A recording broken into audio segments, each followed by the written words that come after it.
Hey everybody, I'm Beebs Kelley. Welcome back to another fashion edition. Today we are going to be looking at all things sparkly, metallic, shiny, and satiny. Similar to black and red dresses, which we have lots of Friday fashion editions about, metallics or shiny things with lots of sequins and sparkle can really dominate a look. So it's easy for it to slide into the tacky or overdone type of categories, getting too busy or just not styled right if you try to do too much, which happens really fast. It's a bit of a slippery slope. Just because they are so strong and stimulating on their own, having shiny and reflective dresses in and of themselves. Shiny fabrics can also accentuate curves, so for some, they're not as easy to wear or just not as comfortable. They can feel less wearable to them. But let's begin with this bold choice from Catherine, the Princess of Wales, on a trip to Belize. This is some people's absolute favorite look of all time from her. This trip to Belize with Prince William, Catherine wore this magenta pink metallic dress by the vampire's wife, which is called the Light Sleeper. It features petal sleeves and a simple waistband. They have this dress in several different fabrics and colors as well, with different patterns, so this silhouette is a really popular one for the brand. It is a wool blend lame maxi. She paired it with a strappy gold metallic high heels and a sleek simple hairstyle. I quite like this look. Overall, I quite like this dress. My only complaint is straight on from the front, it does look quite top heavy because of those fluttery sleeves. In fact, they give the impression of flutter sleeves, but from the side or from other angles, you see that they are more open along the shoulder area and they more come down like this, the petal effect of the sleeves, and they're less imposing. So I think it looks really, really nice in movement and in person. I'm sure it's an absolute dream and less top heavy looking, but from straight on in some of these pictures, especially if she's standing still, it does give a little too much to the shoulder because the dress doesn't have much of a flare or anything. It's a relatively straight, sleek dress. But other than that, I absolutely love the look, and it looks like it would be really fun to wear with lots of beautiful movement in the dress. It's also a little bit of a different style for her. We see her in bright, shiny, shimmery gowns all the time, but this one being both bright and a bold color was a new and more intense, so to speak, choice. But on to one of the worst metallic looks I have ever seen. We have Kate Hudson at the 2001 Oscars, I believe it was, in Stella McCartney. Stella and Kate are now friends and have joked about this dress. Stella blames the hair primarily, but does take responsibility for the weird cape. They agree that the purse was also a bad choice, but luckily a friendship came out of this disastrous outfit, so it's a win in what really matters in life. But as a dress on its own, it's admittedly not great. There's definitely too much going on in this look, and the gray eye makeup also doesn't really vibe. Somebody asked me recently, should you match your eye makeup to your outfit or what? I am not a huge fan of doing that because it can really kind of make things look washed out. If you have a cool toned shirt and you have really darker or just cool toned makeup in general, like she has here, she has this kind of steely gray, silvery makeup, it can be a bit too much. I think it's better to have your makeup complement the outfit, not necessarily match the outfit, but most importantly, it should just complement your features. So there's definitely too much going on in this outfit. You have this high collared cape with a strange shape.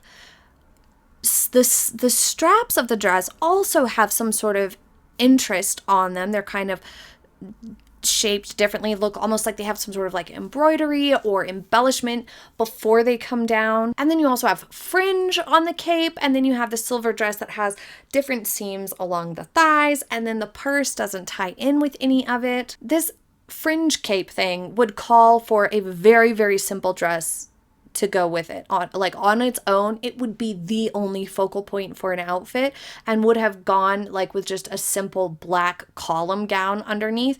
The cape may have been successful despite having Little House on the Prairie vibes with its fringe. But the dress is also metallic and it's slinky, so her figure really shines, but it's not enough to compete with this overdone tragedy. Here's another really questionable metallic-y sort of a look. We have Solange Knowles, who chose this very sculptural, but not very flattering dress. This is a gold lurex Gucci one-shoulder ruffled pleated peplum floor-length dress with a 3/4 sleeve and thigh-high slit. It features a sculptured halo ruffle along the asymmetrical hemline. on one side, and she wore minimal makeup with natural hair in an updo. I do like her hair and makeup and jewelry. That was all the right choice. I don't love the shoes though. Personally, those plastic panels always look a bit cheap to me, so it doesn't really vibe with the gold dress as much. But this is a bad peplum. I hype peplums all the time because if you find one that hits you just at the tail end of your thinnest part of your waist, like for example, my waist goes down to here before it starts curving out for my hips. So when I find a peplum that can hit me right down here and stay fitted up until that point and then flare out, it's very flattering. But if I try to wear a peplum up here, it shortens my waistline. It's not flattering. That's what we have happening here. It's also not tight to her around the bust and rib cage before the peplum comes out. So it's not offering her any chance to let her waistline shine. So it widens her waist and her stomach area dramatically. So this is an example of a bad peplum. The benefit of peplums, especially if you're curvier or you have a bit of a tummy you'd like to camouflage, is that if you find one that hits you, like I said, at the bottom of your defined waistline, like wherever you're thinnest on your waist, before it starts to curve out is where you want that seam to be. And then the peplum just kind of camouflages any sort of like belly that you'd like to hide, and it helps your waistline look more defined in comparison. So that's why I love them, but you do need to find one that has the right length and seam length for you, like waistband length.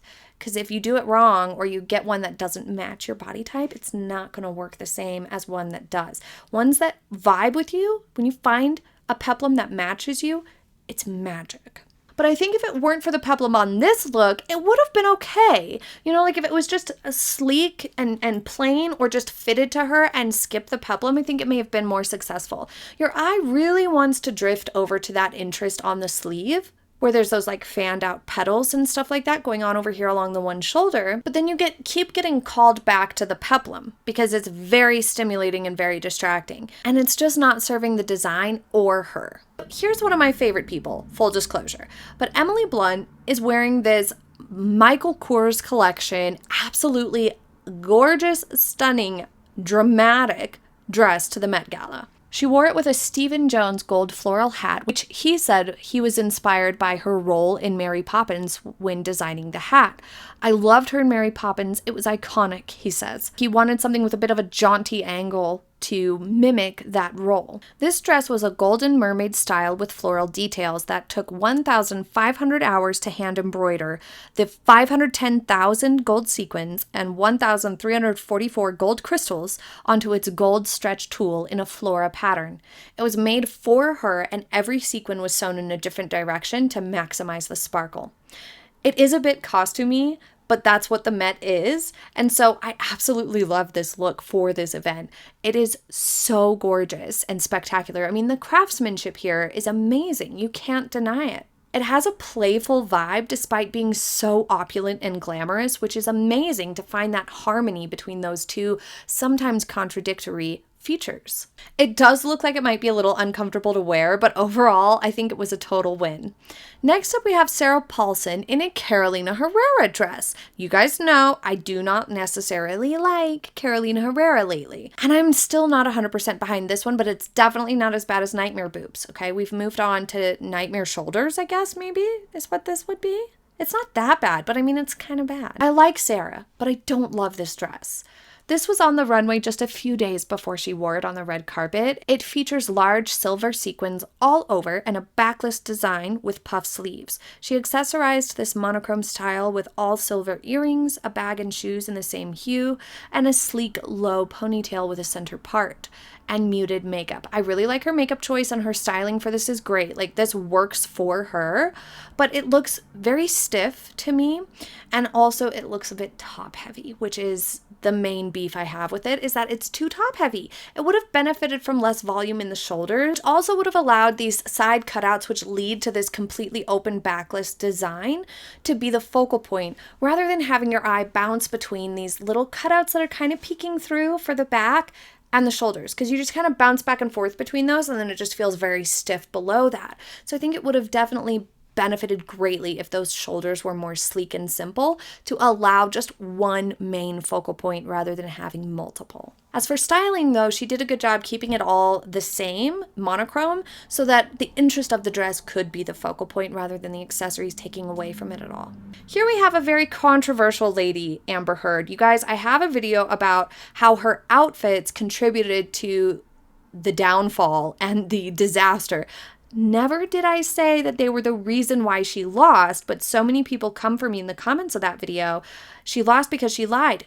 Yeah, but her outfits did have a huge impact on people's perception of her, and no doubt the jury's as well. If you missed that video, I'll link it for you. But here we have her in a dress that was relatively successful. Wore Ralph Lauren to the Met Gala, and I think this was 2016. She was still married to Johnny, but went alone, and like in the drama that played out, it was like a big deal that he wouldn't come with her. But she came with the like head designer of Ralph Lauren or something like that, the creative director or something. The dress itself is beautifully draped and simple. It's quite nice. I think it could have done a little bit better job of defining her waistline or just offering her a bit better waistline here because it is a little bit boxy looking, but overall I really like it. It was quite nice. So despite her questionable choices, this dress was quite nice and the styling was cohesive. The simple approaches to these sorts of shiny fabrics are often the most successful. Next up we have Rebel Wilson. Now she has worn this same dress twice. Let's look at the first time though.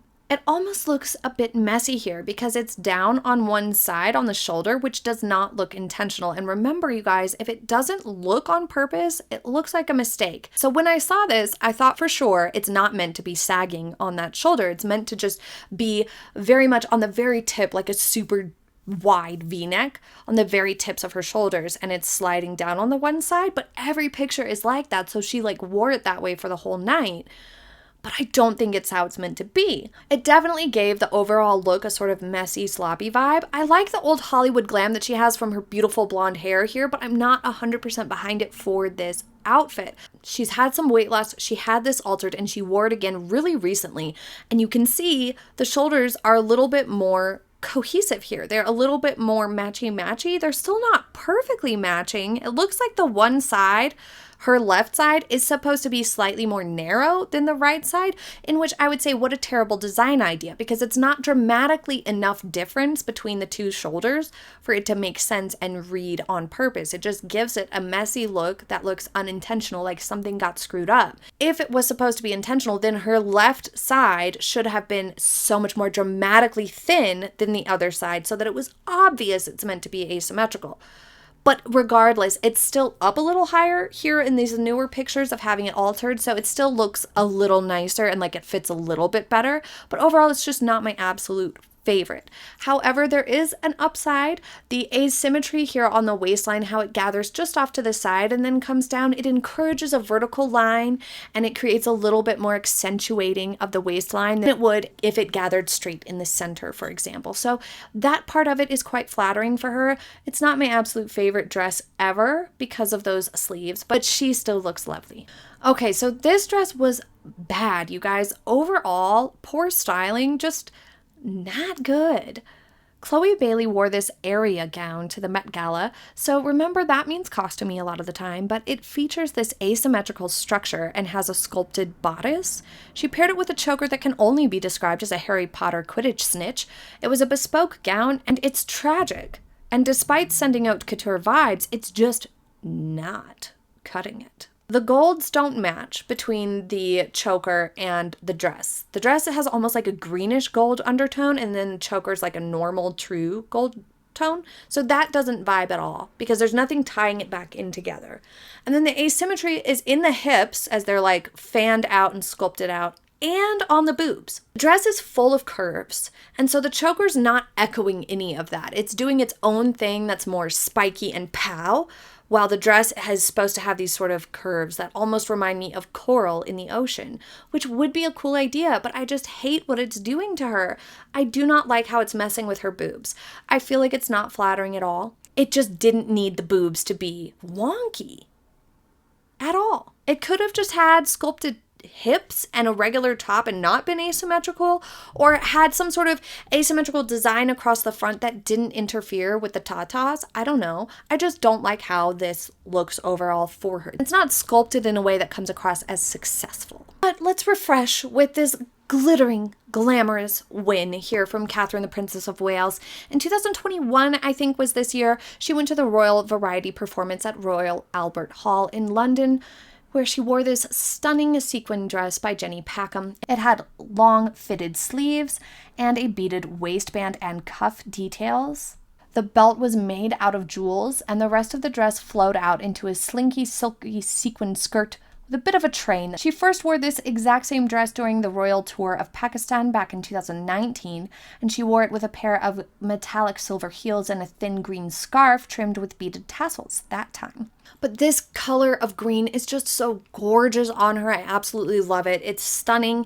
The only thing about this is, again, the shoulder pads just look to be just a tad too much. I wish that they would just narrow those down for her ever so slightly. Jenny Packham is super into the shoulder pads, and I do not mind them if the dress has more flow to it. But this one frames her so tightly and snugly down, it doesn't have enough volume in the skirt to counteract those shoulder pads perfectly. Now, that doesn't mean it's a bad thing. It's okay to lean into other silhouettes. Of course, it's fun to play around a little bit, do the shoulder pads, go for it, just to make the dress like absolutely perfectly ideal and balanced, like geometrically speaking. It would have been helpful if the shoulder pads were just ever so slightly tapered in a little bit. Mute the shoulder pads just ever so slightly. She would have perfect balance and harmony in this look.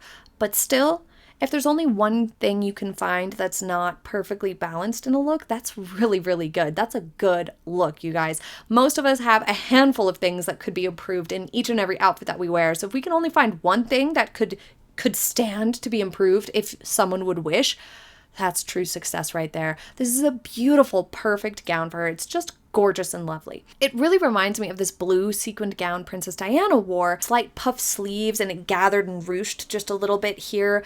It was very sequiny. It was very bluish, like sort of like a teal-y or ocean blue. It was a very pretty color. Absolutely loved that sequiny dress. A dress that's covered in sequins is like perfect New Year's Eve, is it not? Someone else who wore an all sequined gown was Meghan Markle. While pregnant, she wore this dark blue sequined gown. Some people said this was a time where she copied Princess Diana. I would disagree. Look at this. A full sequined gown in a dark color is going to be a classic choice. It just is for these sorts of glitzy, glamorous events. So I do not view this as a copycat moment, although I totally get why people think it is. If you guys have a better example besides this blue sequin one from Diana that was a copy, then tell me, because I'd love to know if there's something I'm missing. But I do like the gown okay. I don't think it was perfect choice for pregnancy because, as I've said, sequins and shine can accentuate curves, so I'm not 100% behind it for this evening.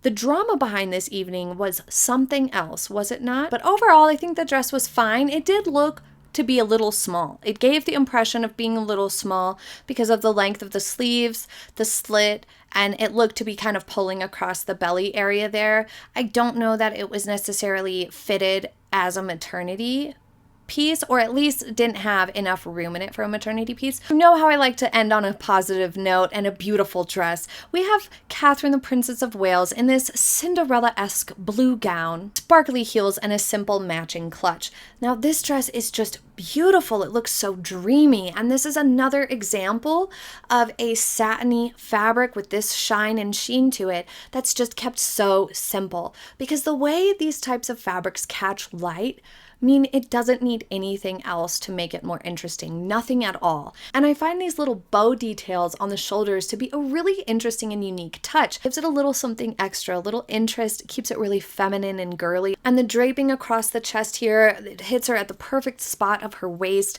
and that skirt has so much volume and fabric to it. It must have been so much fun to wear. And I really like how this particular one is also unique in the volume that it has. Often lately, especially on the red carpet, when we see a satiny, silky dress like this that's shiny and beautiful, it's very, very sleek to the body. It's much less voluminous. So it's quite fun to see something that has a bit more fabric to it and a bit more swoosh to it. A very, very beautiful choice. What was your favorite from today's outfits? Please leave it in the comments and let me know. Thank you so much for joining me for this fashion edition. I hope you have a very happy New Year's, and I will see you next time. Have a happy day, everybody. Bye!